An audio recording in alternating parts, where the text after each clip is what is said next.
Hello, everyone. Welcome to Awaken Hidden Truth with Scott Lemriel. Hello, Mr. Lemriel. How are you?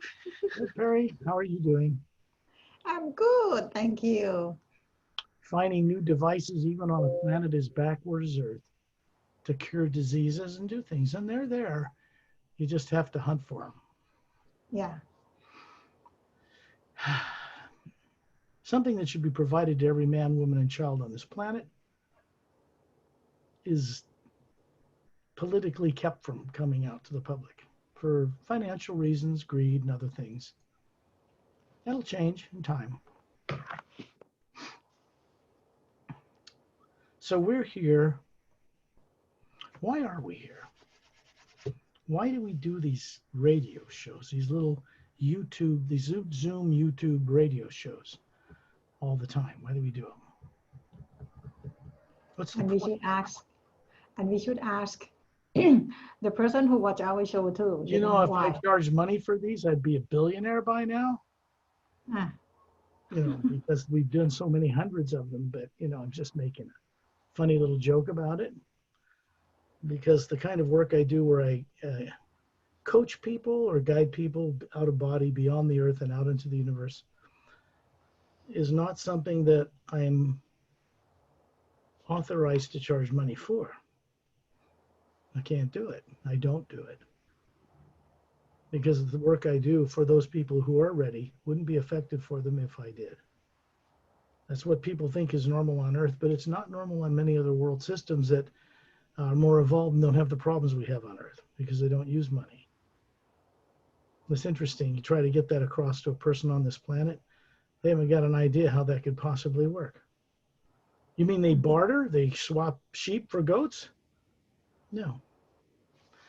They don't barter either. It just means somebody could end up with all the sheep and then lord it over people that don't have any, and they still have a kind of money in a way. Come on, Starlight. It's okay. I changed. I had used some mosquito repellent, and my cat, who goes on these journeys with me, didn't like it. So I had to wash my arms off and change my t-shirt. He says, "Don't do that. Don't do that. I'm your best bud. You don't want to do that to me." No. he's back now. Now he's back. It's better, huh? It's not so bad now. There you go. He says, "That was just terrible. I couldn't take it." He's like, "You okay, Starlight? You okay now? You okay? Everything okay now? It's okay? Kind of, sort of, maybe? Okay." He's a good kitty. People on Earth, for the most part, they might have a conceptual understanding that higher animals have what they call soul, but they don't. Most people aren't really aware of it as an actual direct experience. That, you know, they talk to the cat, but they don't talk to the being running the cat body. There is a difference. Atmas run cats and dogs and other higher forms. An Atma doesn't run a mosquito. A single being, usually negative beings, run group consciousness of bugs and mosquitoes and things like that.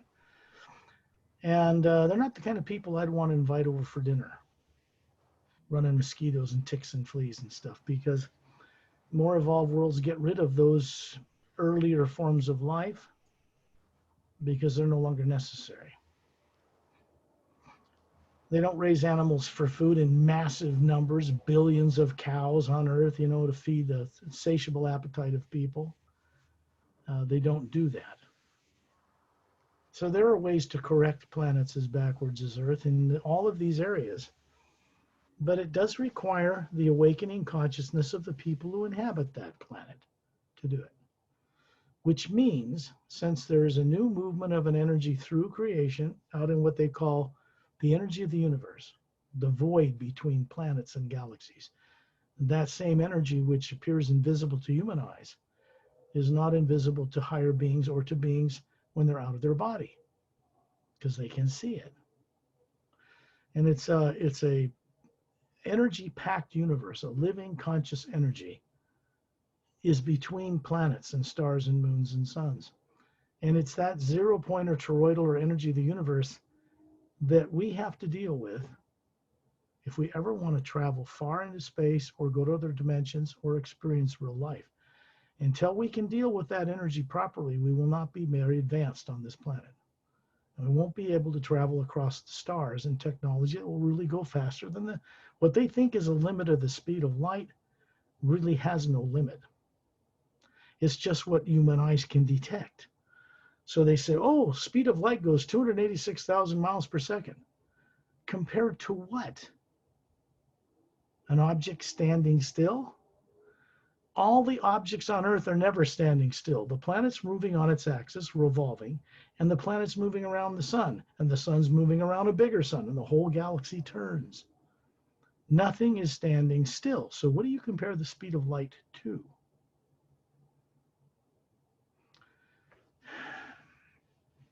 And they talk about infrared and ultraviolet, X-ray, gamma rays, and other types of rays, some of which they're discovering now. They're talking about higher frequencies of the same energy. Light is not limited to 286,000 miles per second. It's their ignorance and perception through human eyes that clouds their judgment on this issue scientifically. So they're blinded. But you can't go faster than the speed of light. It's Einstein's theory of relativity. Relativity to who? To what? Your understanding on a planet full of people that don't even know who they are? That's very limiting. To limit oneself to a limiting concept and say, that's it. We can't go to the stars and visit other worlds, and they can't come here because it's too far away. According to who? People on Earth? Because they think it's limited to 286,000 miles per second?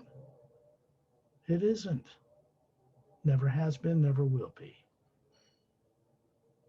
If a person's consciousness changes and they become more intelligent and they use 100% of the 100% of the developed brain they have instead of 6 to 10, they would see things and perceive things. When they're out of their body running a brain that fully functional, they would see this energy and they would know how to work with it. They could be doing experiments to work with 0-point energy in ways that would advance us very quickly, like other races have done out among the stars. Them finding how to travel faster than the speed of light, they think they're so great if they figure it out on Earth, but they're not. It's not something new. There are beings out there that have been doing that for billions of years. It's hard for people to comprehend that on Earth because most people on Earth never have the opportunity or a door open or something to give them the experience of more advanced life, including human, that don't live on this planet, at least not yet. But since that's coming our way, and the way things are changing outside of Earth, out in the universe, everybody on this planet is going to have to get used to this, either comfortably or very, very dramatically. Because the universe outside of Earth is changing, not in a bad way, but in an unexpected way, and Earth's right in the middle of that path. So when we talk about disclosure, the people who are keeping the secret on all of this, for they think to protect the rest of mankind, which they're not, they're just protecting their own status in that mankind. You know, there's things that you don't want to talk about to the public about a recent terrorist attack or something like this, right? And if you're going to catch these guys, you don't want to talk about it and give away your position, etc. It's understandable. But things dealing with extraterrestrials, anti-gravity, cures for diseases, this should not be being kept from the public of this planet. It is wrong in every way it can be wrong. There's no such thing as an elite on the planet that are smarter, more intelligent, who deserve to know, while the rest of us don't. That's their thinking, and it's backward. Because it's negative. The more they suppress truth, the more they suffer. The more their families suffer, the more the planet suffers. It can't get around this. Because in the physical universe, what we think and imagine and put out to others comes back to us. It's one of the basic laws of physics. And it involves thought and emotion, measurable on an oscilloscope and other devices. Every action creates an equal but opposite reaction in time-space. And this would be true all the way up through the planes below the void. Whole universes of higher molecular matter that exist. And the only way people are going to know this is by going there and experiencing it. Seeing how things are done in a higher plane gives them the insight on how to make them work here. People that invent something aren't the original inventors of an invention on Earth. They've just gone out of their body at night, gone to the Astral Museum or some other plane without being conscious of it and brought back insights. And as scientists, they get they grok something, they understand something, and they figure out how to make it work here. But they aren't the originator of it, unless they're the originator of it in a higher form on another plane, like on another body they're running there. That's possible. But even then, they're not the originator of it either. The higher forms of science, like the construction of DNA for these bodies, did not take place originally in the physical universe. Not in the galaxies on planets as people think, but in higher parallel or even higher primary division realities of creation.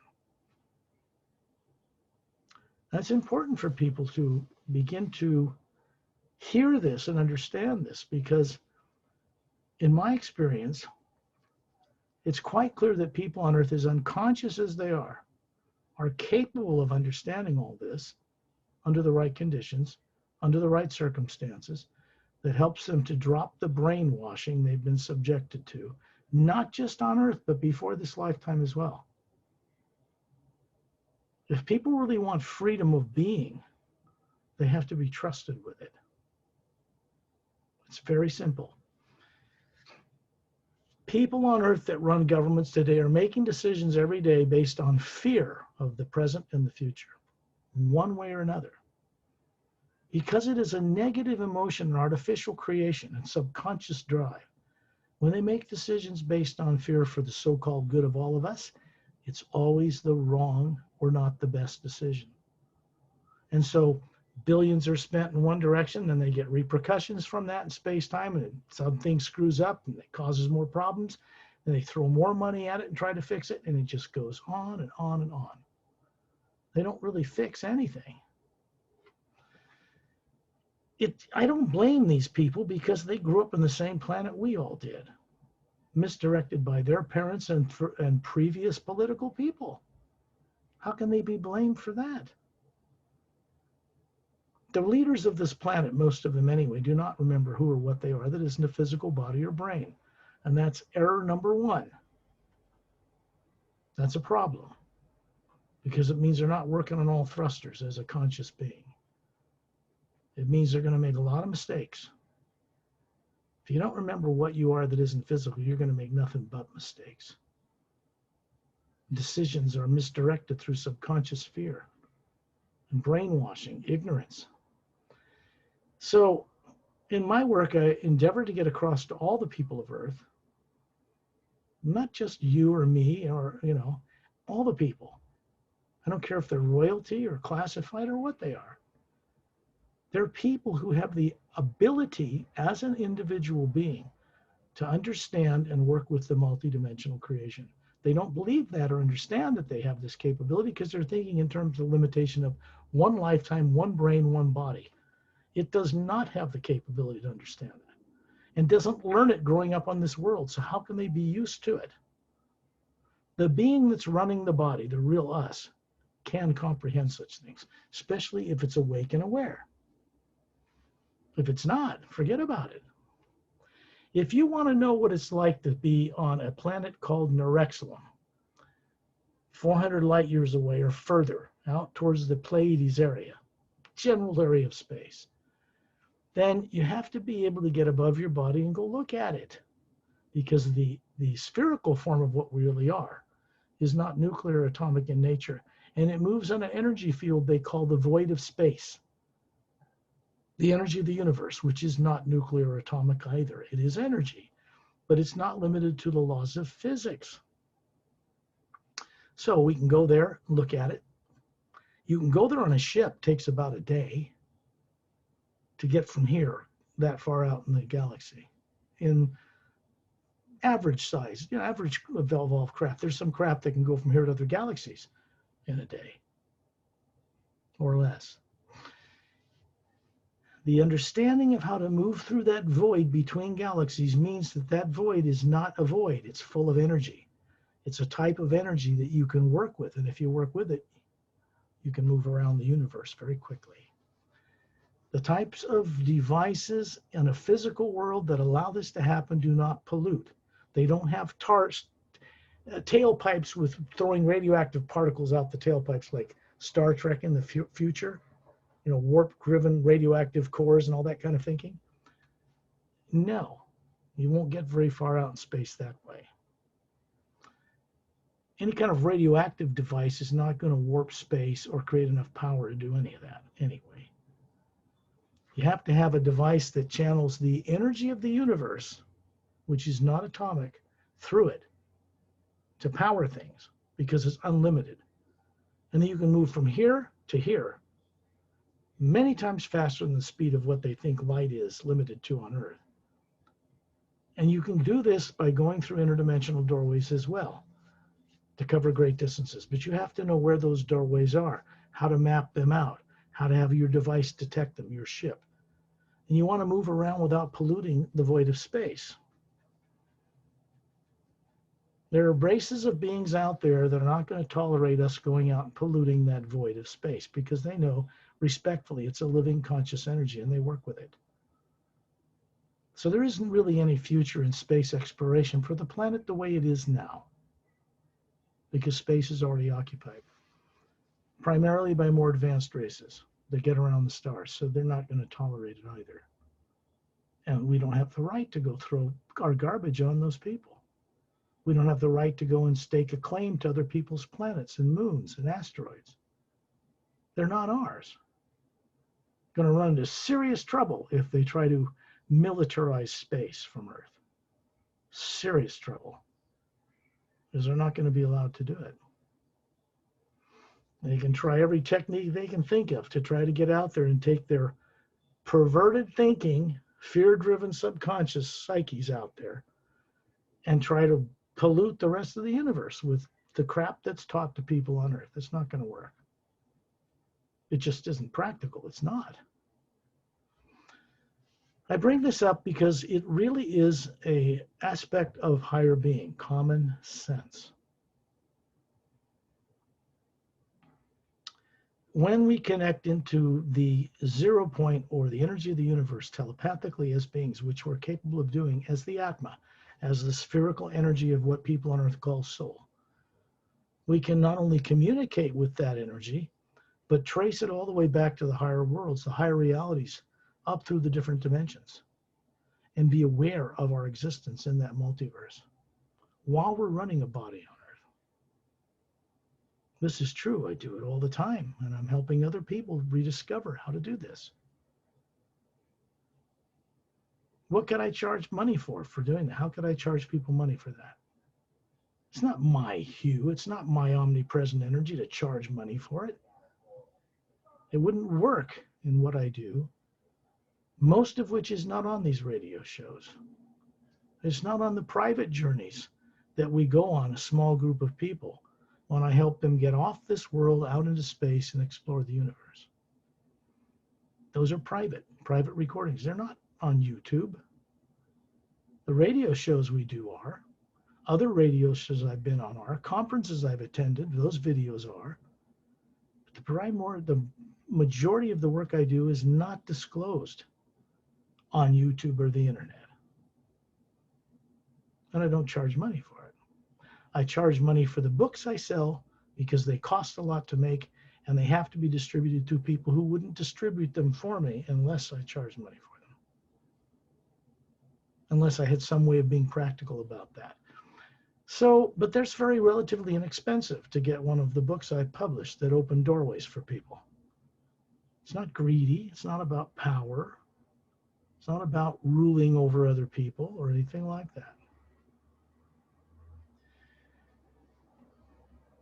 The kind of work that we do, say on this radio show when we go on journeys, for my part, there's no money involved. You know, if we do a hotel presentation, there is some charge that has to happen in order to pay for the facility. Common sense there too for a world like Earth. But as you know, there's people that charge millions of dollars to give a talk, like a past president of the United States. Millions, just to say, hi, it's me. Do they deserve that money? I can't say. I would say not really, because they're not doing any good for anyone talking to them, really, this way. But it's not my call. It's not my place to tell those people what to do or not to do. I can only do what I do the way I do it for the right reason. So this is why I do what I do. And if I don't explain it this way, people will jump to all kinds of conclusions, have all kinds of distorted and twisted misunderstandings about what it is I do on this planet.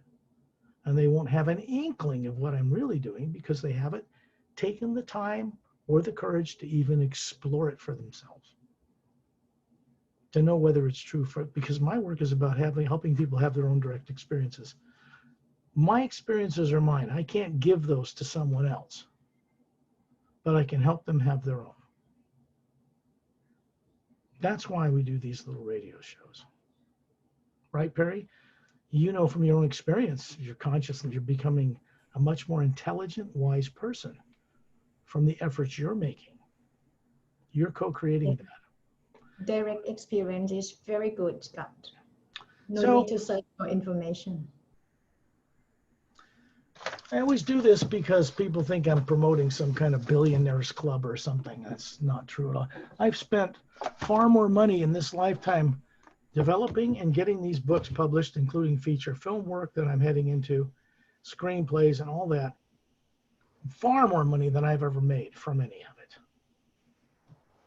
That's number one people need to understand, at least so far.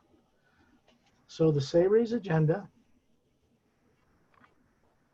This artwork was created as original artwork for these books. It is not off the internet. That is a mile-long Emerald Star cruiser with a bridge control on each end. It's made for going between interdimensional doorways across the galaxy. This is a medium, it's a mile-long Emerald Star cruiser. Some of these are 10 miles long. These are little disc-shaped craft with 3 semi-spheric or hemispheric pods underneath, and they're intergravitically driven. They create an electromagnetic field around the craft, just like this one does. This is stationed in the ice rings that are, I think, 1.5 miles thick or something, that not very thick at all, that make up the ice rings of the planet Saturn in our solar system. The back of it is a guy named Mark Sanfield, who, like everybody on Earth, suspected that governments have not been telling them the truth about many things, and that there's a classified government on this planet, which he's right about. But he's not a bad guy. He's not trying to topple governments. He's trying to get the truth out for the well-being of the whole planet. And then he's up in a solo camping trip in the High Sierra Mountains in California. These guys, who are dressed in black, kind of like ninja suits, aren't human, but they appear to be, and they're trying to kill him. His tent in the background, I think if you can see it. Well, yes. Yeah, it's under his foot here. It is being destroyed. They're blowing out a section of a big giant redwood tree, and he's being beamed aboard this ship that's piloted by a human not from Earth to save his life. And he begins to recover who he is from then on. There are techniques in the back of this book, big section, working with the primordial first sound, the first energy behind all creation, the 0-point energy, which is a conscious living force. It's not an individual being. It's a conscious, omnipresent energy. It's the best way I have of describing what it is. Each of us as an atom is made of the same energy. It's not nuclear. It's not atomic. It's not electrons or protons or neutrons or any of that. And it can move on this energy between worlds and communicate with it. Each individual is capable of this. They're not taught this on Earth, so why would they know? The techniques are for the prologue and all 29 chapters to help people recover their own direct experience. And that takes learning how to drop fear of the present and the future. If you don't do that, you will not advance. This book, I'm getting these out of the way up front, is The Emerald Doorway. This is book 1 of the Parallel Time Trilogy. 3 are written, 1 is published. This is original artwork as well. These are actual actors that portrayed in costume for this artist that I worked with to develop these original artwork. These are characters in this book. Kalem, Master Ramu, Melina with blue skin, not from Earth. None of these beings are from Earth, but they're human or humanoid. He's a Dren, he's silica-based. That's Etta. And he evolved on a water-covered world, mostly water-covered, in huge volcanic caverns at the bottom of that sea. And that silica-based creature evolved the ability to defy gravity and fly through the air as an organic being. This is what this guy's showing these guys. This land here is new because the poles have just flipped 100,000 years ago, destroying Lemuria. A colony continent 2/3 its size on the other side of the planet was destroyed as well, all but a volcanic island. And this is called the Ancient One in this book. That is a doorway to the 5th realm, 5th dimension, beyond the void known to certain esoteric groups on Earth. These people right here, except this guy, they don't know that they look just like this on a smaller scale. So they're meeting the supreme being, you might say. They're not worshiping it, they're respecting it. There's a difference. So back here is a human being who becomes very evil. So he's got the world in his hand. It's also an actor portraying this part, holding a crystal that he stole and killed his own teacher to get it. This has to do with how extraterrestrials were involved with Earth and the solar system over 100,000 years ago and how that affects us today. This has to do with what beings beyond Earth, outside of Earth, out in the multiverse and in other dimensions are doing now for the first time in the last 8 or 9 years that's different than has never been done before. And this is in our solar system. So this is going to affect how we live on Earth as well. You'll find that out. There are over 30 illustrations in here, highly defined illustrations of key characters. So if you want to know what Etta looks like, who's a very, if I can find it here, I should put some kind of a divider in here so I can just pull it up right away whenever I want to show it to anybody, but it takes a little bit of time to find him. He's in here. That's worth the wait, I think. Let's find out where he is. It's got to be here somewhere. Is it in the Emerald Doorway? Yes. This is where I'm looking for Etta, so people can see what he looks like. I've shown it to people before, but you know what? I'm going to do this another way this time because I can. I'm going to go into my website at paralleltime.com, which I think will be beneficial for people to see this anyway. And here's why.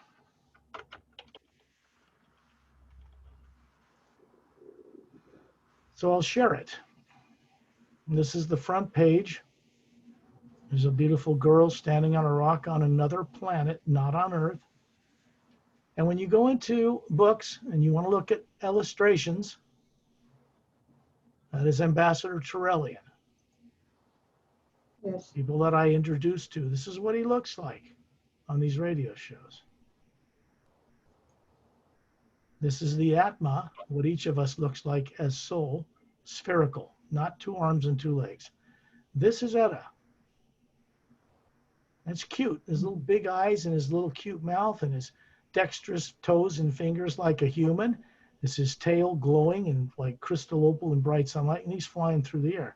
He's silica-based, not carbon-based like humans. He's telepathic. He has vocal cords. You can talk with him, but he's also has a photographic memory. But he's not human. So I will give people a little bit of an example. When you go to this website, you can see a thing, select language. You can select any language you want this website to appear in, other than videos, which are in English, but you can put it in any language on Earth. I'll give you an example. Let's change this into Thai, where Yes. Perry is, and see what it looks like. Now everything is in Thai, Yeah. except for videos, because these are recorded in the videos in English. But the rest of the website, if you go to things like, oh, let's see where the blogs are. I think it might be here, because I'm in Thai now. Radio shows, maybe that's it. That's the music album, but everything's in Thai. The tracks on this album you can listen to. It's an album I produced called Stranger on a Lost Island. There's a master teacher, I showed you on the book cover. There's the blue skin Melina going up to be, she's going to be taken through this portal to Earth. So it's a very interesting cover and why it's designed like this. And when you hear these tracks, you click on them and hear pretty long snips of each song on it, which are filmic related and also very uplifting. So let's get this back into English. I think this is going to be educational for people. Let's see, English, well, it should be E. There it is, right at the top. Okay, so if I go to news, if I want to go to articles here, you can click on these guys and go and read these articles about very enlightening stuff. If I put this in Thai, now everything's in Thai. Well, that's very helpful. Nice one. So you might want to tell your people in Thailand about that aspect of this website, okay? Yes, I told them that already, Scott. I It will will help them mention. if they study some of the things that are revealed there. If I go here, you're going to see many, many articles. Why some Pentagon officials believe that UFOs have already reached Earth, for instance. And I've co-written these articles or had them headed in a positive, constructive, uplifting direction, when the people who wrote them were just talking about theory, what they believe in. So you're going to find these, and if I take this same thing and In Thai?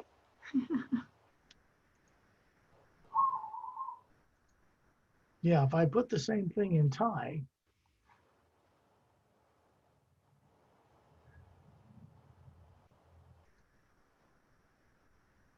then the titles are very intriguing. You can read whole articles. Nice one, Scott. Click on that, and you're going to go to an entire article on that subject. Any language. So it's probably the first radio show I've done where I've really displayed this for people so they understand. We can take this and let's put this in Chinese, shall we? Just briefly, for those who are Chinese or Japanese. There's Chinese, simplified or traditional, and it becomes Chinese. Yeah, very interesting. Okay, so there's English. We'll come out of here. I will stop sharing now. When these radio shows are put on Perry's YouTube channel, you're going to find links to this website, the primary website, and 3 others that are support websites. One is Total Spectrum Publishing, Total Spectrum Productions, and Total Spectrum Media. They all connect back to Parallel Time. So one way or another, you can watch videos, presentations of wonderful Jessica narrating them. You can watch videos of this stuff about this work, very uplifting, very heart-moving, about 1 minute and 20 seconds long with beautiful orchestrated music. If you want to, at the websites, you'll find them right on the front page, and there's no cost or charge to do that. Okay. So if we go on a little journey, Perry made a comment earlier about going on a journey maybe closer to home, maybe out in the physical universe to another planet or something like this. I think what we'll do today, we've done it once or twice before, but we'll go to Planet.Oceana. That's on the other side of the Milky Way galaxy. It's bigger than Earth and most. Yeah, can you show the book again, The Emerald Way, how the Oceania looks? one of It's those. not it. Oceana is not shown in the Emerald. No, no, like on the cover of the book, you can see that Melina, she's from Oceania, Oh, right? from her? Yeah. She's got beautiful blue skin. Romantic interest of Captain Calum here. This is Master Ramu, and that is Etta. And they're floating on anti-gravitic discs. They've left this hovering ship, his ship, in order for this guy to reveal what exists above the void to these people. They're not even from Earth, and they're learning it for the first time 100,000 years ago. All right, so that will be helpful. I've shown you what Etta looks like. When I show you some of these scenes, they're very well done art depicting a scene. That's at the backside of Mount Shasta, Northern California, when an interdimensional doorway is opened into the mountain. There's a craft hovering there. It's just landed there. So you'll see very defined art.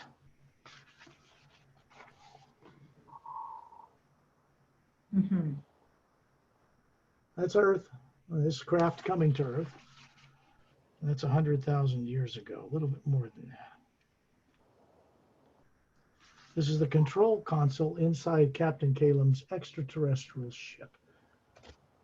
These are faceted crystal controls, hand impressions he puts his palms in to guide it telepathically. And these are devices. These are the entire surrounding circumference of the hull of the craft can be turned on like view screens, and you can see 360 degrees around you while you're traveling through space. Very disoriented. This is Etta. There he is walking on all fours or hovering upright. These are black and white images, but very well done. Very expensive to publish a book with 30 some plus images in it in color. So they're black and white. Okay. What do we do when we go on these journeys?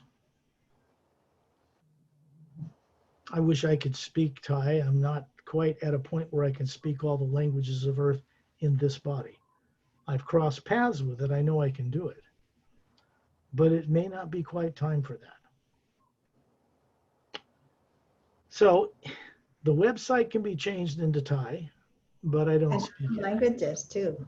But Perry speaks English very well and Thai, so she's very helpful in helping people understand in her own language the work I do, because I've sent them, many of her people, books at no cost, and they can't read them.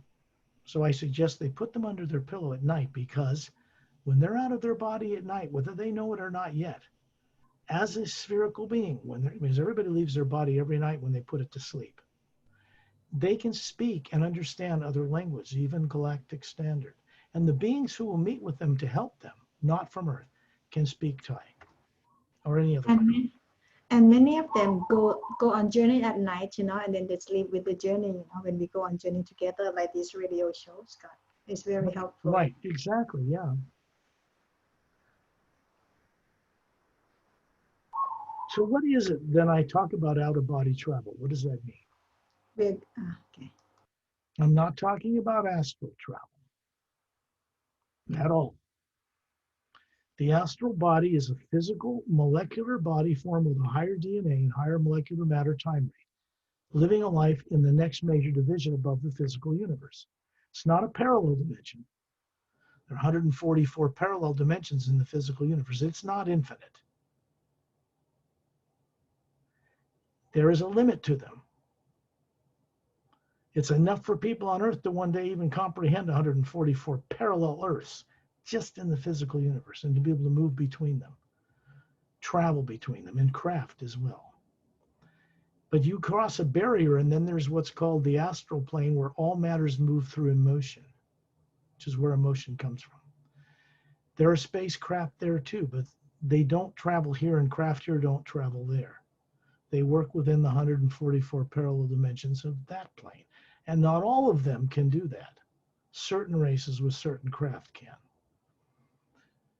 So this is not about peeling away a body that looks like you that's transparent to go play in the astral plane. That's dangerous. It's about the spherical being, the real you, running this body and another body on that plane, and another body on another plane. Causal, the mental plane where thought comes from, and the etheric. Before all that exists in higher frequencies before you get to what certain esoteric groups call the void. A big field of energy that looks infinite and there's nothing in it. Many people have made the mistake in thinking that that is as far as you can go. Advanced meditators, some Buddhist monks, it's not an insult to any of them, it's just they've been taught that that's it. It isn't. There are many higher realms above that. If you can't imagine what they look like, you can't go there. There's no way anyone will ever travel across that void in a physical craft anyway. You can't even take your astral, causal, mental, or etheric body or the physical across it. The only thing that can cross that is what we really are, which is a spherical energy. Spherical because, have you ever wondered why planets and Earths and moons and suns are round? There's a reason behind just conjecture and theory scientists put out to teach people. Theory, not known facts. They think they understand why they're round, but they really do not. They're round because they're made in the image of their creators that is round. Trying to put something across here, because when people on Earth, scientists, begin to understand this about themselves and the energy, 0-point energy between all things that float in it, great advances will be made on this planet. Until they do that, they will not advance very far. Stuck with rocket ships. You got to take a rocket ship from here to another solar system. Nobody would survive the trip. In what? 0 gravity? Human bodies atrophy in a short period of time and will die in 0 gravity. They have to be in artificial gravity. They have to have plants. They have to have exercise rooms. You can't go there in a little spaceship 2 years each way with rockets. People won't survive the trip. You have to get there in something more, creates its own electromagnetic field around it, so you have gravity under your feet if you want to survive. And those kind of craft go much faster than a rocket ship. Okay, so when we talk about the experience of being consciously out of your body, people on Earth most people on Earth are trained from birth by people who themselves do not know. So they grow up as adults thinking that imagination is something they make up in their little puny brain that only learned what it learned in one lifetime on this Earth with that one body. It doesn't know the wisdom of the multiverse. The Atma that's unconsciously running that body does.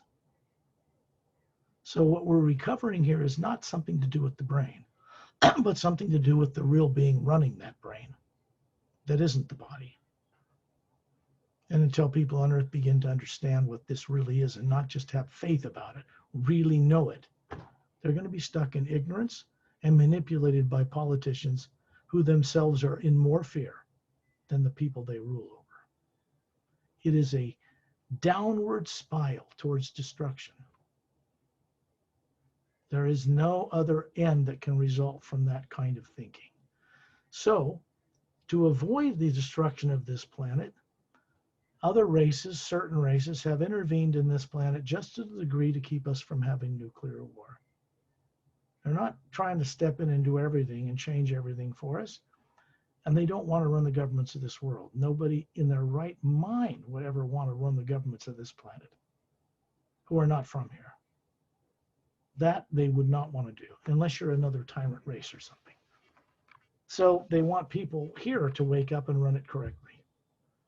The reason for that is so that we can join more advanced races and gain the benefits of what they know. It's very simple. We're never going to be allowed to take the way people are unconsciously living lives here out in space and throw it up on other people out there. because space is already occupied. It just is. And we're going to have to join that. Well, they're not going to make them join us. People can't even cure the common cold on planet Earth. What, we're going to lord that stupidity over people on other worlds who don't have disease? I don't think so.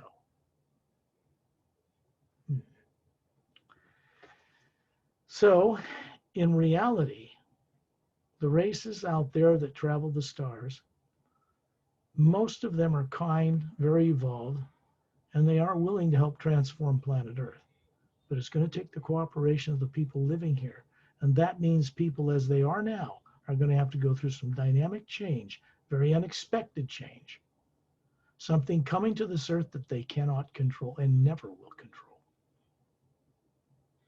It's not harmful. It's not totalitarian. It's not anything evil. It's just the nature of the energy that flows through the cosmos between things that float in it is a living type of energy, and we as individuals have the ability to connect into it. They're just not taught that on Earth. So why would anybody exercise higher faculties if they don't even know they exist? And if they think imagination is made up in their brain, they're trapped on Earth in a body. Because they're putting that energy out as a belief system. And that omnipresent energy is a co-creator with us, and it will create a trap for the people doing it. I mean, if they put out great, wonderful energy, they get that back. If they put out negative energy, lies and deceit, they get that back. And that's only destructive. It is a basic law of creation in the lower dimensions of time and space, and it cannot be ignored without disastrous results.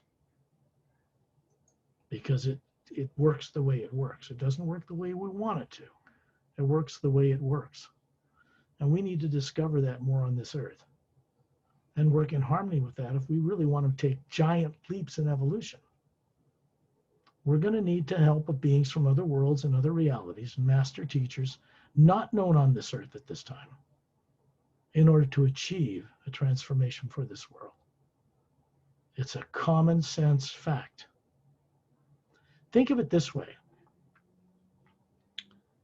On other world systems, in the history of the billions of years of just the Milky Way galaxy, when worlds had reached a developmental stage when they would have self-annihilated themselves from their negative thinking, which goes out and that force creates that around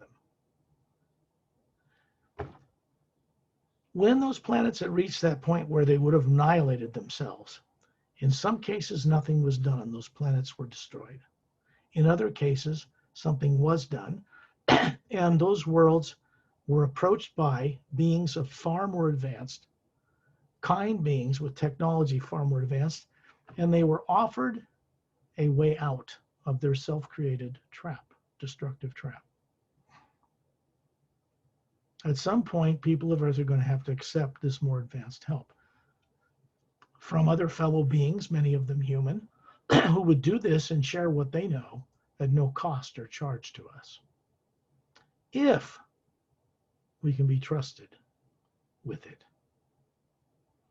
Militarizing space is not going to work. Ever. We can't be trusted out there thinking that way. It's only destructive. Ultimately, it's only destructive. Couldn't be anything else. So, it means that people on Earth, governments on Earth, are eventually going to have to work in one government system that's kind, doesn't lie to its people. This doesn't mean that anybody's going to be harmed on Earth or current leaders. Doesn't mean that at all. It means that they're going to go through a change so they stop making decisions based on subconscious fear, which is misdirecting always. Okay. The first half of the word human is HU, H-U. It doesn't need to be HU, except it produces when you sing in a round whole tone. HU. When you do this tone, HU. If you're at all conscious, you'll notice it vibrates the head upward or the center of the brain, the pineal gland. And it opens doorways, not psychic doorways, something beyond the lower dimensions where psychic energies rule, positive and negative, something beyond that. It is an energy behind positive and negative, before it was ever created. And it opens a door for the being, not the body or brain, to begin to recover what it is made of, how it looks, what it really appears to look like, and how to move it around the multiverse and know things by direct experience. It begins a process of reversing all the negative things that were ever done to any of us in any number of lifetimes. The unconscious consciousness that people suffer from on Earth did not begin in this lifetime. Things were done to the Atma, or the bodies people were running as an Atma on other worlds, usually terrorizing death experiences. And then they ended up on Earth with no memory. I mean, they don't remember what they are, how they got here, where they're going, why they exist, none of it. So all they've got is politicians telling them what they want people to believe, or religions telling them what to believe, but nobody providing real direct experience about the truth itself. You cannot make gains as a planet, as a people, or join the ranks of other races that are out there and benefit by this by believing something without knowing it. Belief is negative because behind it is doubt, and behind that is terror. It's just true. If all you have left and you don't know how you got to be on Earth is to believe in something, a belief, not really having the experience to know for yourself, that can be very misdirecting, and it can keep a person from advancing their entire lifetime until they die, till the body ceases to function. And then they leave this life in fear of death, fear of many things, fear of the future, and they take that with them. And that goes out into this omnipresent field of energy and tells it what to create around us. That force is unbiased. It creates both good and bad according to what you imagine in it. The principle of that is ultimately that we have to learn how to master what we imagine, so that we only imagine those things which are of an uplifting benefit to all life. If I don't say this now at the beginning of this radio show, before we go on a journey, none of that journey will make much sense to anyone. People are looking for a shortcut. They want a quick and easy way to wake up, but they're not willing to do the work to do it. I would recommend people listen to the entire recording of this show, it's called, so that they have some background and some understanding beginning to awaken in them. So when they go on the journey out of their body, they're wiser people for it and able to see things in a much wider and deeper way of looking at things, perceiving things. All that I do in this process, as it exists right now on Earth, is help people to go put their body to sleep, just like they do every night anyway, all over the world. May I turn off my camera now? Sure, yeah. Thank you. And you can relax and go on the journey too. And Perry does that so she can close her eyes and go, well, when I'm doing this, my body is also in the sleep state. I've learned how to open my eyes and talk and utilize this form in order to serve as a kind of a guide to help people be able to see what it is we're doing when we're not on Earth, when we're out of our bodies. Every night, all of you put the body to sleep. It's a trance state called sleep. It means the body is running on automatic.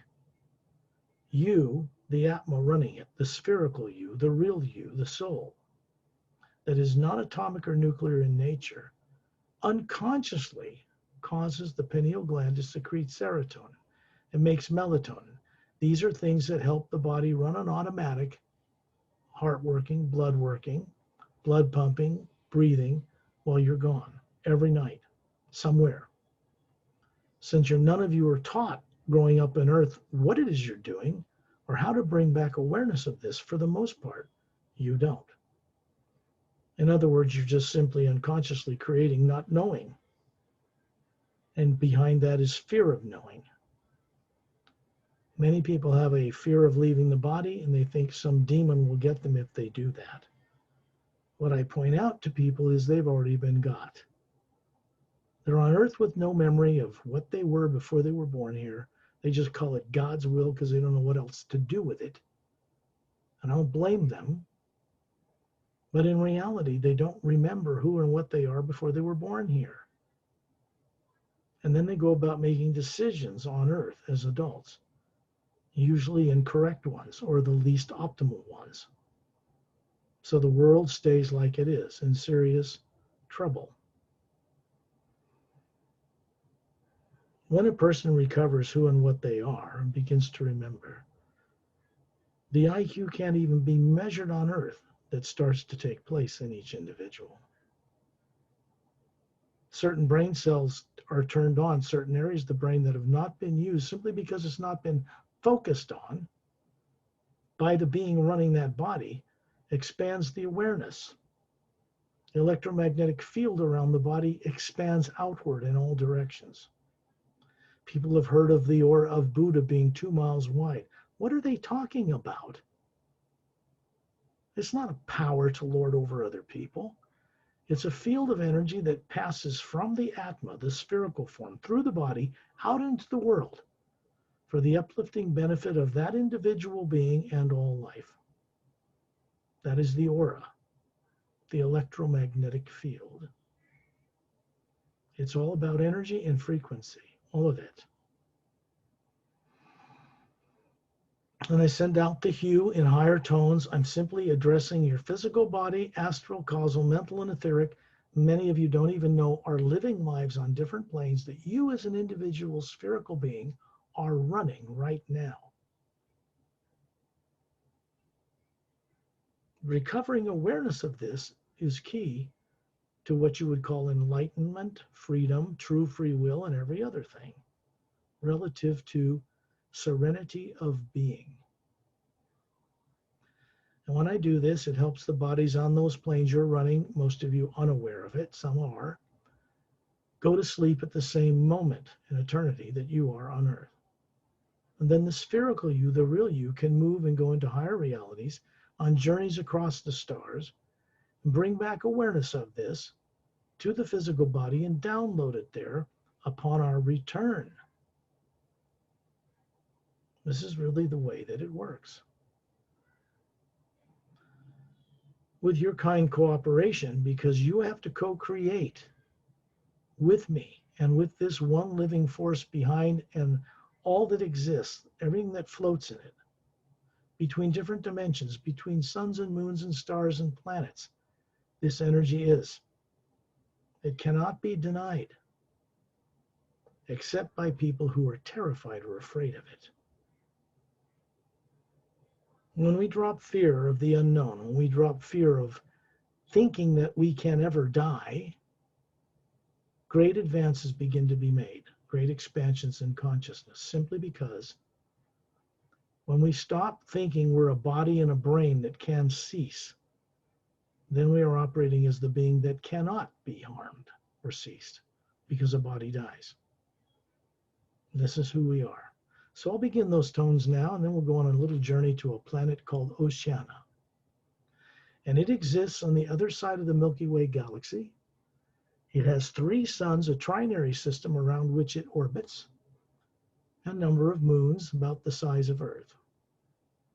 But the principal planet is mostly water covered. Few small islands on the equator.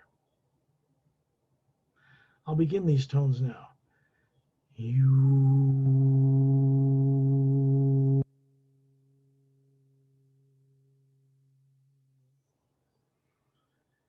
You. You.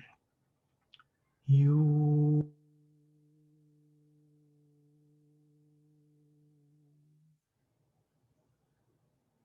You.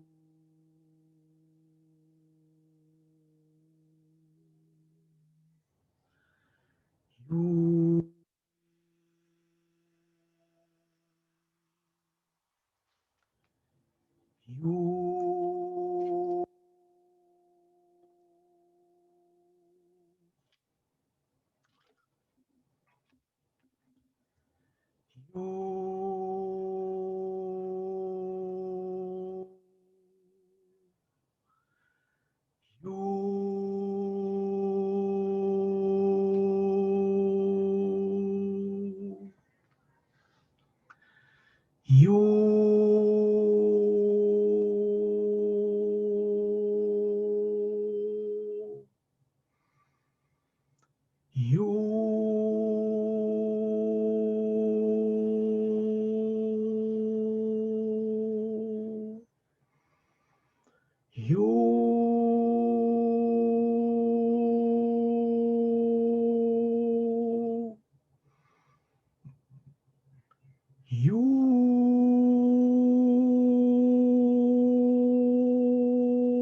From my perspective to all of you, I am above the physical body as a spherical energy being. This is not a state of energy that can be attacked by weapons, nuclear bombs, ray guns, spaceships, aliens, good or bad, or anything else. I'm operating in a 0-point energy that cannot be affected by physical matter. And it is the predominant nature of the energy in creation between all things that float in it. I see a physical body going to sleep on the astral plane, my life in the causal, mental, and etheric. And I see this for all of you who are cooperating, co-creating their own journey with me on this radio show, we'll call it. The hue works the same for all people. Their fear and terror of the present and the future is the only thing that gets in the way or distorts what they could otherwise be experiencing. The hue, as it's being done, puts to rest or turns off subconscious negative programs, misdirecting programs. Most of you don't even know you have. Those programs are in a field of energy that surround the spherical atma through which you see distorted views of the multiverse. And they contain artificial programs of terror and torture and death that say, if you try to remember this, you will be tortured to death again, for instance. This is a lie, because the beings who did this kind of thing are no longer in power or in a position on Earth to do any of this to anyone, and will never be again. That's already been accomplished. That's why you don't have little grays abducting people anymore and have them for decades here on Earth. Were sinister beings that used to operate in few number in bases underground in a classified arena have also been sent away from Earth, but not by people on Earth. This means that you can recover who you are now in an energy field that exists, something new in consciousness out in the multiverse, in the 0-point energy itself. And it provides a safe way for people to begin to recover who they are. So through the process, people begin to be more balanced in life. If they're not attempting to use power to control or to try to dominate others or try to get others to do what they want in a selfish way. That will only backfire on anybody attempting to use energy this way. You can see it every day in the actions of governments and people on Earth. The hue is the first sound, what we do when we sing it or even imagine it with us not using the vocal cords. It opens a doorway through the pineal gland, and it connects to the upward whirling, upward spiraling energy that returns to the source itself, from whence we all came originally. not as bodies or brains or DNA, but as beings. Bodies with DNA like those on Earth, twin-stranded, and the telomeres that shrink every time cells divide, which we call aging, is relative to planet Earth and a few other worlds, but mostly out in the multiverse. The telomeres on people's DNA do not shrink when they divide cells. Consider this higher science. The science of understanding all the billion-plus genomes as switches and how to turn them off and on. Tyrants would turn off those which would give you higher capability to know. Kind beings will assist people under their own free will and co-creative effort to turn those things back on. No one's going to wave a magic wand and do it to any of you on Earth without your own co-creative conscious effort being involved in the process. Why? Because if that was done, and you weren't prepared to have the wisdom or the awareness or the awakening to know what to do with such information, and the conscious experience of recovering of higher faculties of being, then the subconscious drives would cause you to destroy things and miscreate things, and you'd be right back in the same trap a day or a week later. It is pointless. The idea that beings can control the power of the universe for their own selfish ends is one of the most dramatic, distorted, misdirected deceptions that have ever been created. There is one power in the entire multidimensional creation that is behind and supporting all things that you call material worlds.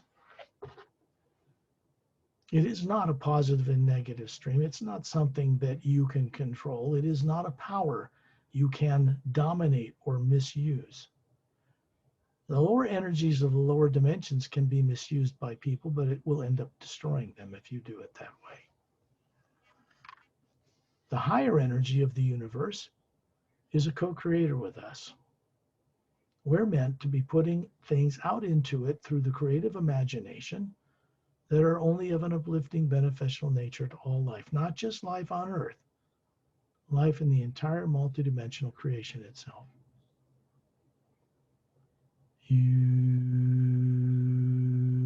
What am I doing? I'm opening a doorway to telepathically communicate with this one force, which goes up through all the dimensions to the source, or what many advanced races from the stars call Prime Creator. This is not a being on a throne that demands worship or you get sent to some devilish place. No, it is not. It is a nexus or center from which all beings, all spherical beings that make up the living beings in all the multidimensional universe connect. And that source is greater than the sum of its parts. And we are actually telepathically linked to it. People on Earth have been made to fear this and deny it. And that is only done so that other beings can rule their lives for them. As I said, this process did not begin on Earth in this one lifetime. When you imagine anything, it is not being developed or projected like a camera on a motion picture screen in the brain cells, the neurons that make up the brain. There is no part of the brain that can project images onto another part of the brain so cells can see it. Think about it. It makes no sense. When you have your eyes closed, no light is entering the eyes to come into that part of the brain. The brain is turned off for all practical purposes. And when you close your eyes and imagine being on a beach, on a violet sandy beach somewhere in the universe, or under a beautiful luminous blue-green waterfall, or seeing birds with twin sets of bird wings in some other reality, or just going to the mountains on Earth, even while you're sitting in a classroom being bored by whatever the subject is, and you're looking out the window at the parking lot, you can see what's in the classroom and out in the parking lot, but you are imagining being somewhere else. That's the creative imagination, and it is not the brain or body that does this at all. There's nothing in the human brain that can imagine anything. It's a device, part of the body system. It is the being running it unconsciously, in most cases on Earth, that actually sees out into the universe at something that actually exists somewhere. Distorted images and negative images, if you look at them with your imagination, get in the way because there are subconscious negative drives which are distorting those perceptions. They need to be turned off, at least temporarily, shut down. It's just like going to your keyboard on your computer, turning it off. And most people on Earth have no idea that they're capable of doing this. They aren't even aware, most people, that they can use the imagination to only see good, uplifting things if they wish to. Their compulsive behavior, most people, is to see both positive and negative things. I want a good life for myself and my family, but I'm terrorized of an Armageddon, the end of the world. And if I don't pray to God in just the right way, I will be smited and sent off to some damnation place. Those kinds of negative teachings were created by tyrant kings who controlled priestcraft in the history of this planet. There are many world systems out there where none of this ever existed. The more people become aware of this fact on Earth, the better off Earth and its people and all life will be. Be above your body. Imagine yourself as a spherical energy being with a white core, like a sun. And around it is a layer of teardrop-shaped lights. Next layer, in concentric circles ever widening, in a spherical form, would be a kind of a white light in the center, then a kind of a yellow-white light, then a kind of an orange, kind of a red, and these layers go out with space between them, each one with levels of teardrops in each one that are also luminous, self-effulgent, glowing. And out to kind of a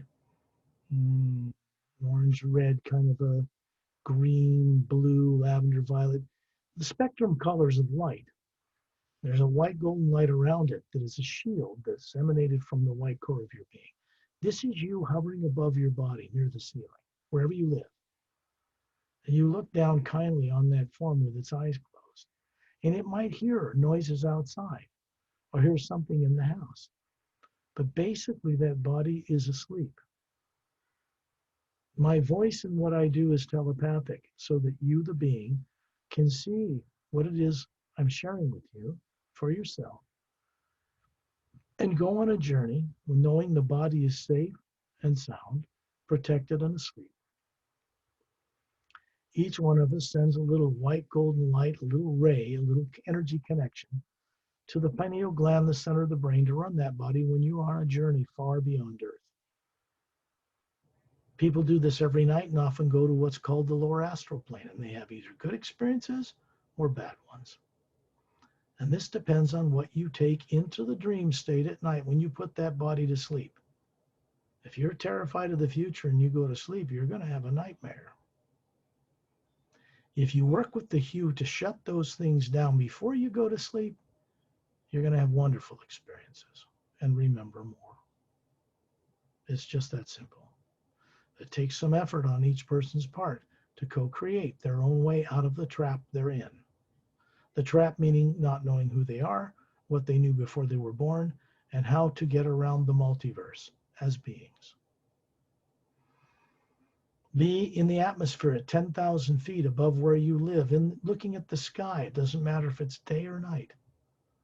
You can see all the stars of space right through the atmosphere as a spherical being.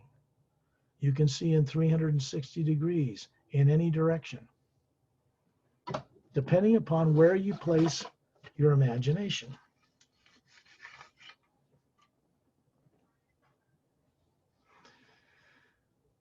When you look around you, you can see the atmosphere. You can feel like you're breathing it in as if you have a body.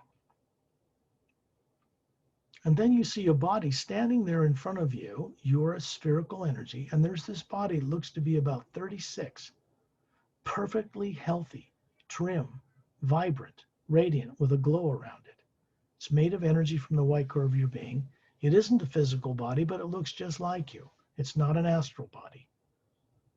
This is a body you present to others so they know who you are. Be in space above the planet. This means further than the space shuttle ever flew, further than the International Space Station, out in the void of space, what scientists used to call dark matter, some still do. The wiser ones know it's not dark at all. It's just energy that human eyes cannot see.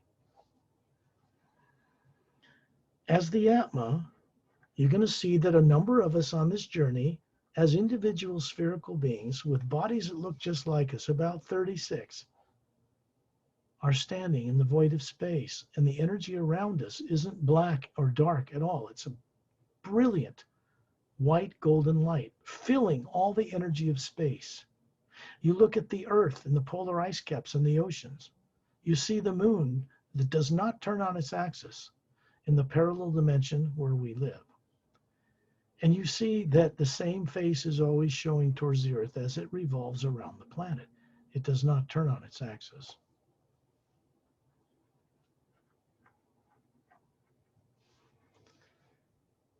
When you look at the moon, you can see the meteor craters all over it.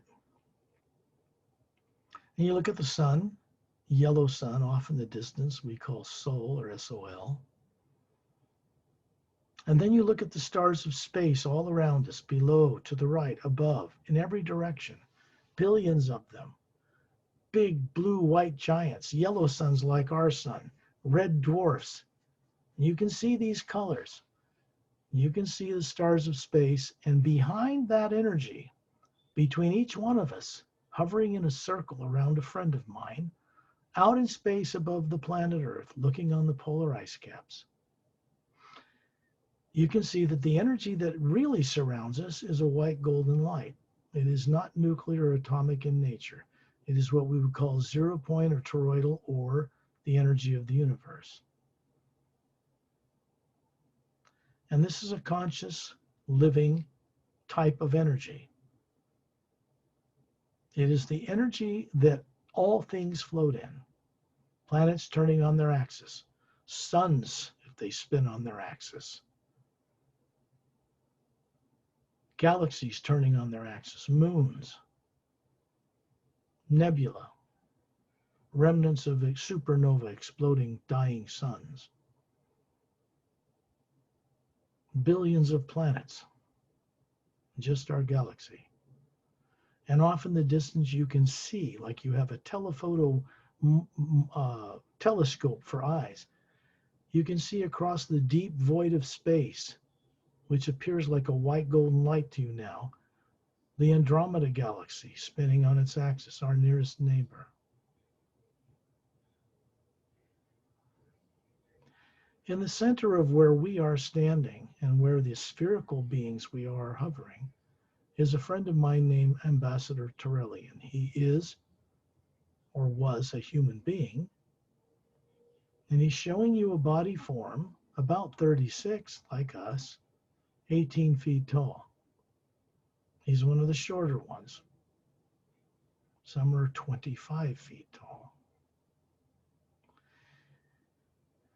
And you can see a spherical Atma that he really is hovering above and behind the head of that body, which is about 36, big blue eyes, bigger than the Earth humans, slightly pointed ears, kind of a tunic gown like a Greek god, long, slightly curvy, blonde hair down to his shoulders, and he's holding his two thumbs up with a golden white light around them in a spherical energy. And he's maintaining a field of energy out in space here that is consistent, reliable, and mirrors the higher nature of our being back into consciousness. He's just simply holding the space. And when he looks at all of us, he's seeing spherical beings with a body form he can recognize. When you look at his body, he's showing what his body looked like over 1 billion years ago in galactic history. What does this mean? It means long ago, as they evolved further, 8-stranded DNA, they evolved with the ability to dematerialize their bodies and store them in one of the teardrops of the spherical being they are. When they want to manifest a form on any planet for any reason, then they will use a golden light grid pattern with the DNA structure woven through it and draw the energy from the surrounding 0 point energy and simply molecularly build a body on the spot instantly.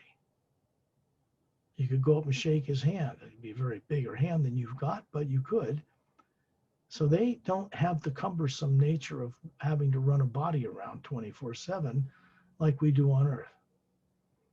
They were once human.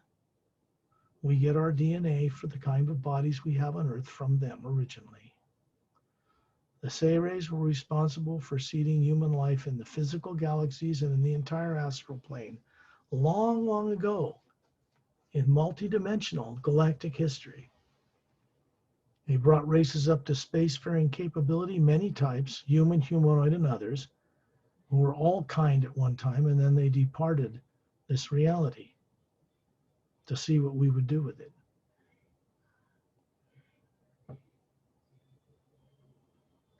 The mentors or teachers of the Sayres are what are called silent mentors. They are beings much larger than the spheres we are, twice the strands of these teardrop-shaped layers, more beautiful colors, and they are the mechanics of the universe. They actually are beings who keep the galaxy spinning, planets moving, and things as they are on multidimensional levels. Such beings do exist. In space, you don't feel heat or cold. You don't feel radiation from the sun. When you look down on Earth, you can see it changing. We're raising the vibration into a higher molecular time rate, and you begin to see the Earth and the continents you're familiar with change until you've seen no polar ice caps, a large continent centered over the equator from the left to the right hemisphere. You can see right through the planet, and you can see another continent 2/3 its size centered over the equator on the opposite side of the planet.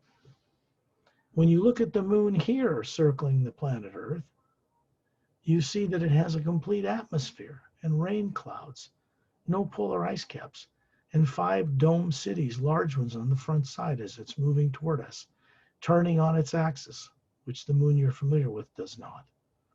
And as it turns, you can see 2 big dome cities in the mountainous area on the backside of the planet, this moon. And it's circling Earth. And in the distance is the sun we call Sol. This Earth you're seeing is in the 3rd higher parallel dimension of the physical universe. There's the one you're familiar with the moon. It's barren.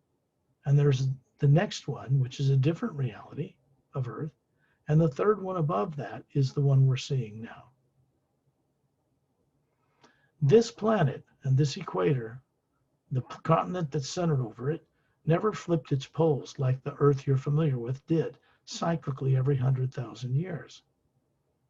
When that happened, the continents were destroyed, and the sea floors rose up to bring about new continents. The poles actually physically flip over 180 degrees through an event that was cyclic until recently. All life, virtually most life, is destroyed in the process. And then Earth has to be recolonized. It's the only planet I know of in the Milky Way that flips its poles, or did. So we had Golden Age to Iron Age and back again for this planet. That has come to a permanent end. It means, unlike other worlds, Earth's people could only develop conscious cultures here or from other stars that would last 100,000 years, and then it's wiped out in 24 hours. A very violent affair indeed. So Earth now and its beings that live on it now have the capability to make change in a permanent way, and this planet will be able to keep this polar position as it is for millions of years like other worlds have, where human beings also live. Look out in space. Off in the distance, as we hover as spheres in an energy field around Turelian, you can see there are other beings beginning to appear here who are going on this journey with us. One of them is main Master Ramu. He's an Atma like us, but has mastered the creative imagination. This just means that they do not at any time imagine anything of any negative nature whatsoever. And to the right of Turelian, and we're in a circle as beings around them, you see a pale blue-skinned man appear about 6 feet tall with long shiny black hair down to his shoulders, emerald green eyes, slightly pointed ears, in a two-piece kind of garment, like a uniform almost. And he's holding up his hands so you can see little webs at the base between his fingers. And he lifts his neck up and you can see 3 little slits to each side of his neck. Otherwise you wouldn't know they were there. And he's human. Even humans on Earth are capable of mating with Oceanans, which is what he is. The pale blue skin means they've developed this from being in a planetary system with 3 suns, a trinary system. It did not evolve on Earth, and yet they are human, or what you would call humanoid. On their world, they evolved the ability to breathe underwater or on land. And yet, we still have such a close genetic DNA that we could mate with them, not that they would want to. This is a master teacher as well. And there's a being hovering just off to his left shoulder, about 3 foot long from the tip of his nose to the root of his tail. And this is Etta. He's a silica-based creature from a race known as Drens. They evolve with the ability to defy gravity and fly through the air of their planet. They breathe oxygen. He has big bulbous blue eyes, cute as a bug, long snout with his mouth closed. He looks like he's smiling, the crease of the line around his mouth. He has little dexterous hands and fingers and toes like a human, strong upper arms and legs. He can walk on all 4s or walk upright like a human with his tail extended behind him, glowing like a crystal opal in bright sunlight. He's telepathic. He has a photographic memory. He has vocal cords, and he can talk with us or communicate with us telepathically. Consciousness to consciousness, just like you're capable of doing, each of us on this journey, whether you remember this or not yet. And he's from the planet Oceana, where Opelum comes from. Turelian and I are going to take all of you on a journey, and some other beings as well, these master teachers, of course, across the Milky Way galaxy to another solar system. It's in the 3rd higher parallel dimension of the physical universe, where the planet Earth is, where the continent of Lemuria, that's what the big continent is that you see right there. You look at it, the continent moves up towards the North Pole and then down towards the Eastern Hemisphere, or Western Hemisphere. And it's no polar ice caps. It does the same down below and then back up to the west, I guess you'd call it, the western side. Or is that the eastern side? Depends on your viewpoint. But you're looking to the right. Down below, you can see a glowing emerald green beach made of little polished emerald crystals. And they're charged and they glow. You can even see it from space. That Lemuria never sank. The poles of this planet never flipped. And it has been here for ages. It is manned or personnel by Galactic Alliance personnel, master teachers, several Sayrays, and beings you do not yet know exist. They are preparing that planet you see, and that moon that is full of oxygen and rain clouds and turns on its axis, as an example, a prototype for what Earth and its moon will become one day. When you look out in space, you suddenly feel like you're moving at tremendous speed and the stars are blowing by you to each side. And we can see down below us the Milky Way galaxy spinning on its axis. We're way up above it. And you can see the Earth out in near the towards the other end of one of the 7 spiral arms. It's lit up like a glowing sphere. And on the other side, on one of the other spiral arms, about the same distance, is a planet Oceana. And we're going to move down towards it at tremendous speed from up above the Milky Way galaxy. We are moving through a medium of energy that is a white, golden, powerful light. It is not a black background as shown in time-lapse photographies from the Hubble telescope. It's seen that way because human eyes can't see into this higher frequency, but you can.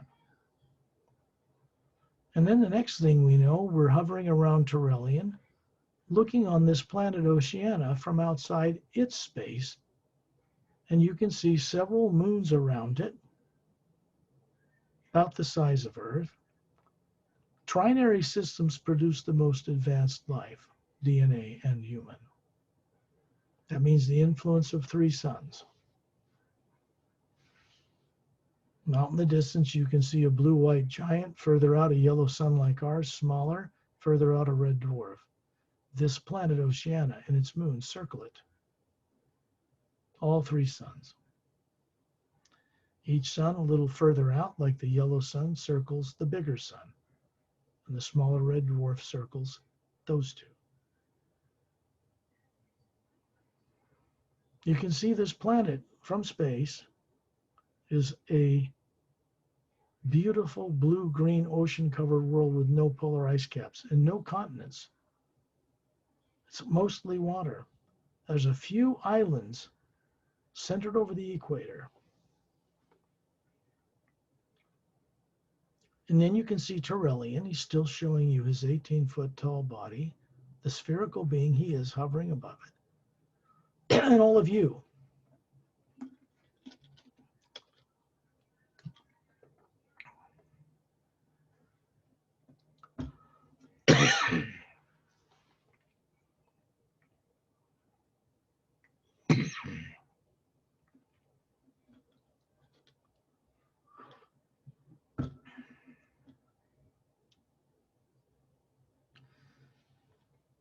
All of us are hovering above this world.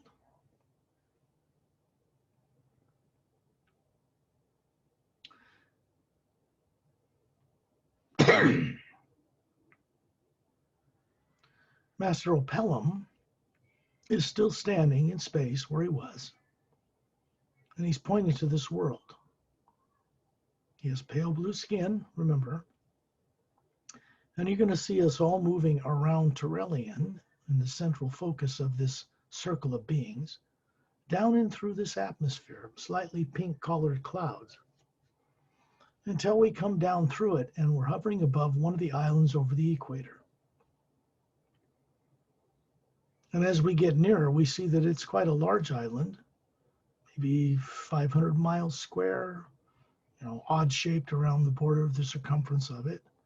And there are domed cities, clear domed cities, in cleared out areas of a jungle, 12 on this one island. Several are near the coast. And you can see the radiant glow of the ocean water on this planet. You can smell the air, which has no pollutants in it whatsoever. Neither does the ocean below. And we find ourselves moving down to hover around one of these very large, clear dome-covered cities. When you look through this dome, you see 3 four-sided, golden-sided, what appears to be quartz-capped pyramids.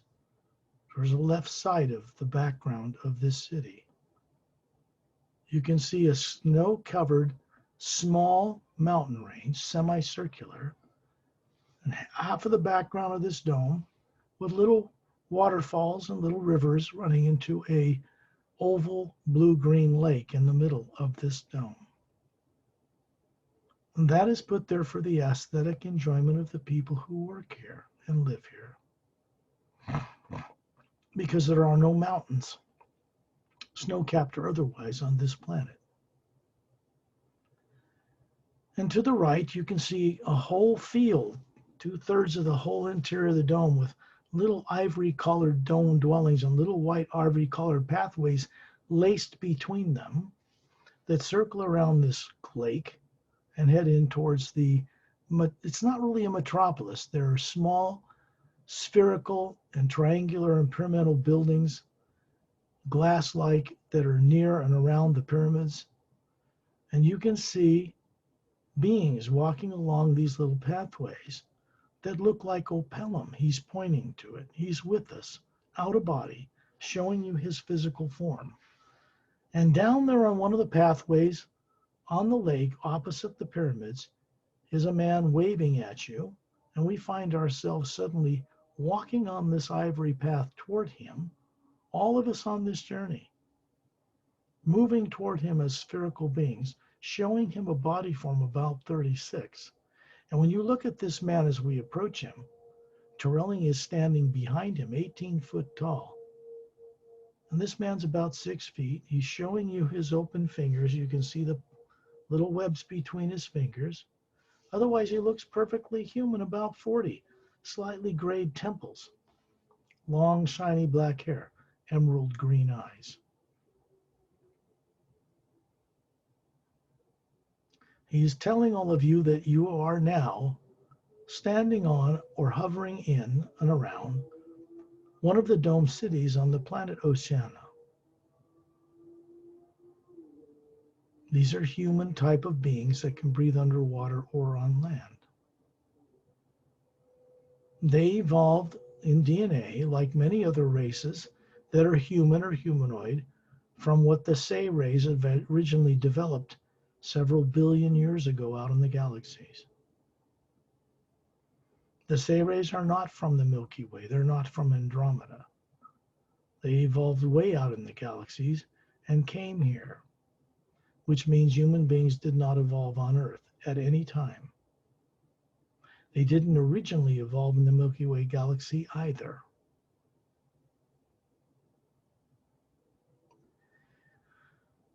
Understanding this and being able to see with your creative imagination the faculty in the center of the white core of your being that can see into the multiverse and know things, you can begin to remember you once knew this kind of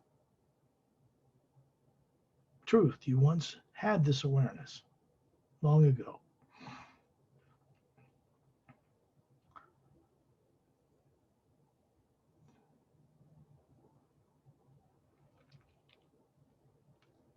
When you find yourself with Opelum, who's going on this journey with us, we're outside this dome, hovering above the island, looking down into the deepest part of the ocean. You remember, this planet is almost entirely ocean. And we're going to go down into the ocean, plunge right into it, with Torelli in the center, all of us in a circle around him, with Opelum, myself, Etta, and even my little cat Starlight, as an Atma, is on this journey with us. He goes with me on many journeys. And we're going down through the depth of this ocean, several miles down, and suddenly we see the whole floor of the ocean lit up.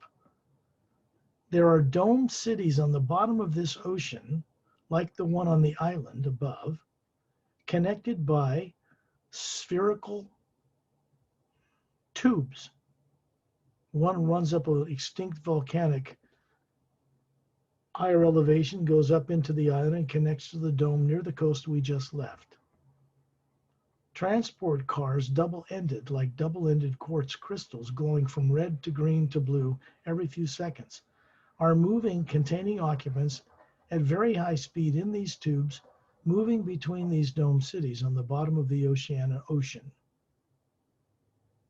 We find ourselves suddenly inside the dome we're looking at, and there's Opelum on a white path, walking towards us just like he was on the dome in the city above on the Earth's surface.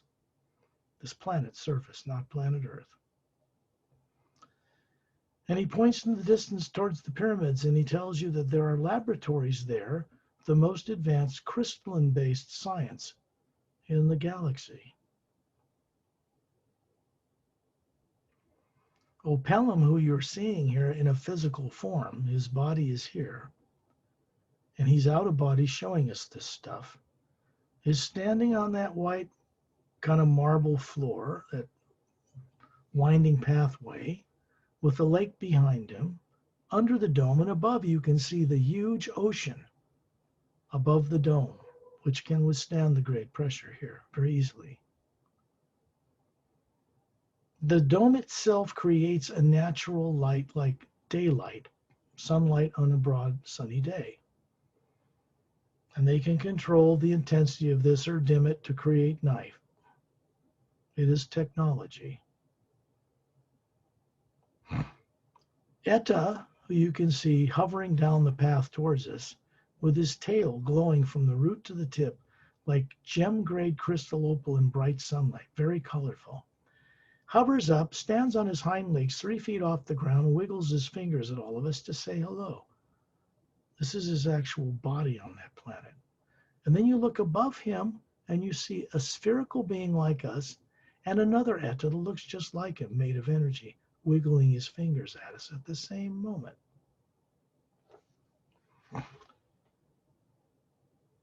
We are on the other side of the Milky Way galaxy, visiting the planet Oceana, under the bottom of the ocean in one of their many cities. When you smell the air here, it is pure. You know it instinctively. The water, pure, no pollutants.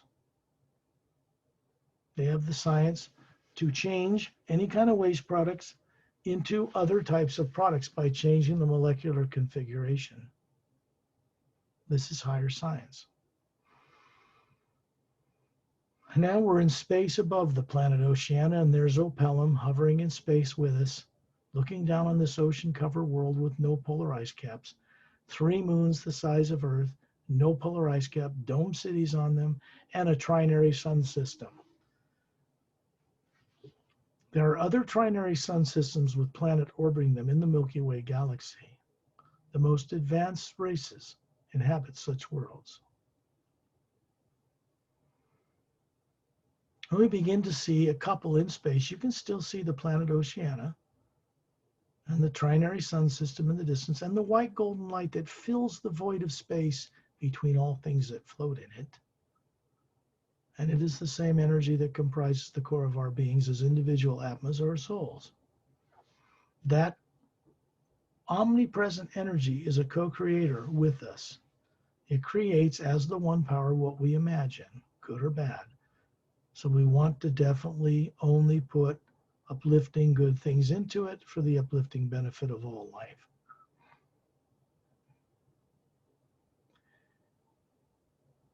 You can see a couple begin to appear standing in space to the left of Torellian, in the center of all of us who are circling around him. And they are 10-foot tall beings with ivory white skin like moonstone and long silver hair that looks like polished silver metal, but it's soft. You just know this. Their eyes are beautiful, violet colored eyes. Slightly pointed ears, too. Not like Spock, but slightly pointed. They have longer necks, longer fingers, and longer arms and legs than we do because they're 10 feet tall. A male and a female, humanoid. And they are from a planet called Zeontrahnahmoos1. That is in the physical parallel dimension where Earth is, on the other side of the galaxy, kind of opposite where Oceania is and further away from the Earth. And it is also a trinary sun system around which their planet, 4 times larger than Earth, no polar ice caps, with little continental land masses all over the planet, exists. And dome cities with 3 golden pyramids in each one. They are devices.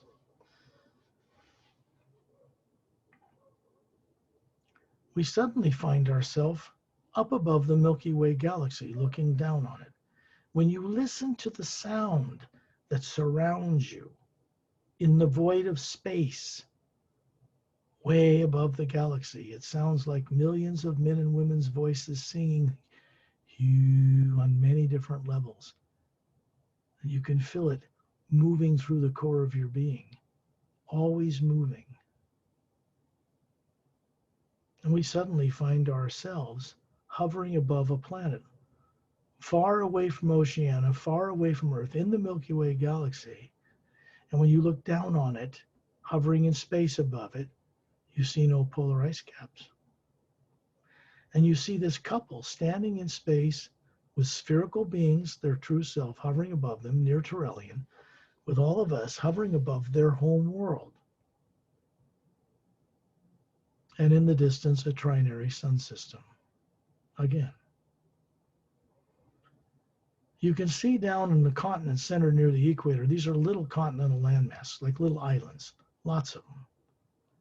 And we find ourselves suddenly walking along a violet, smooth, shiny, sandy pathway like a snake. And there's a snake-like river winding through a long, hollowed-out valley. And we see this Zeontrahnahmoos couple walk up to us. The spheres they are, the atmos hovering above their bodies, just like us. They put up their right hand in greeting, and they telepathically tell you that the physical bodies you're seeing on their planet are more than 3.5 million years old, unaged.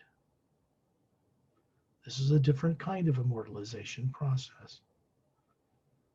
These beings hovering above those bodies know who and what they are that isn't the physical form.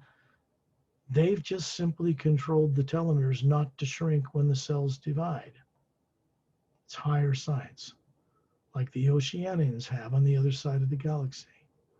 In the distance, you can see a huge dome over very much larger pyramids, stationed between two flat mesas like you might see in Sedona, Arizona in the United States.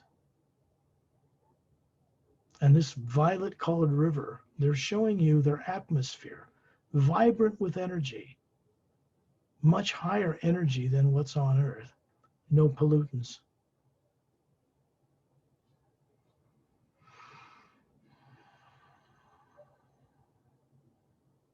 If any of you care to ask their names, they will tell you. They also know that each of you on this journey have a different name than the one you were given for the body on Earth.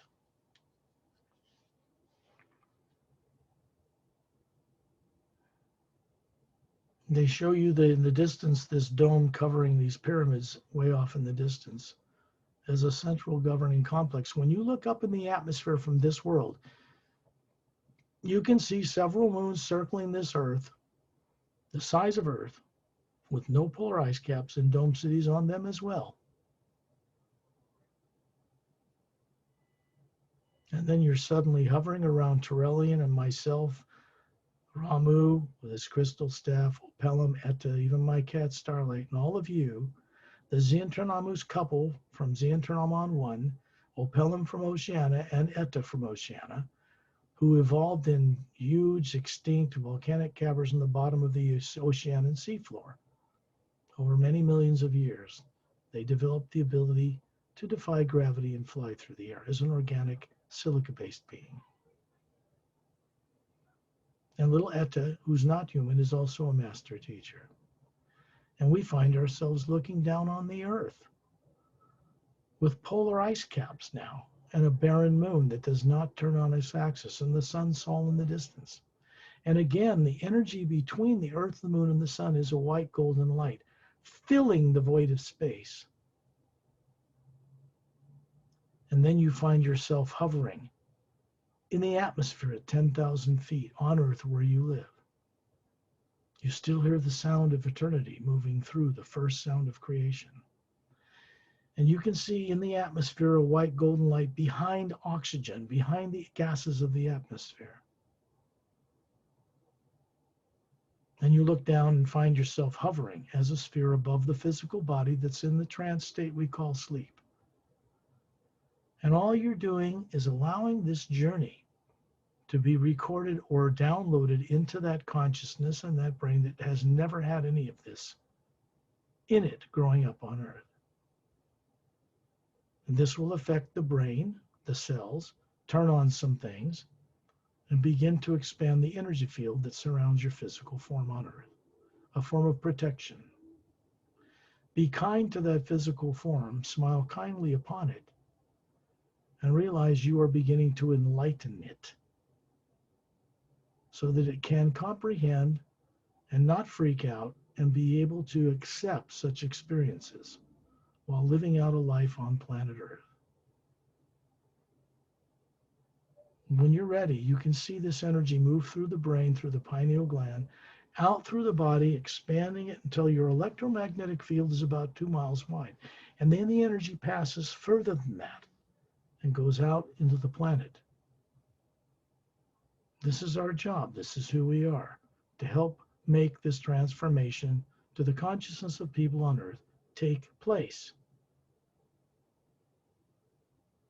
When you're ready, open your eyes.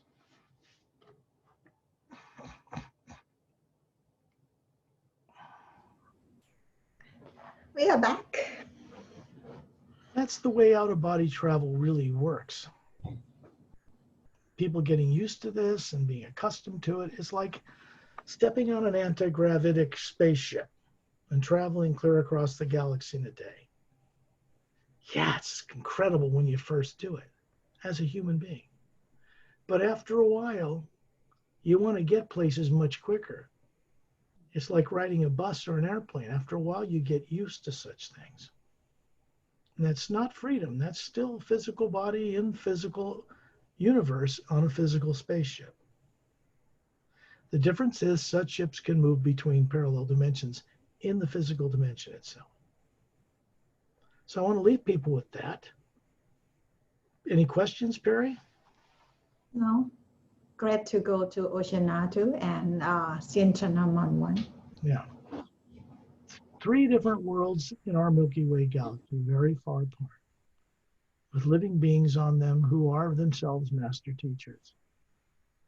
If you want to become friends with them and learn from them, you can. You have to want it. You have to be sincere. Okay. Then I will wish everyone pleasant dreams, a great week on planet Earth. Try to bring or replay this journey back when it's on Perry's YouTube channel. And you'll find links to the website I showed you all and others. And you can go explore and gain a great deal. Okay. So I will say sayonara and thank you, Perry, for being courageous enough to have these little journeys. Yeah. Hold on. Thank you everyone for watching too. Please thumb up, subscribe, and share this video too. Thank you so much. My pleasure. Good night, everybody. Good night.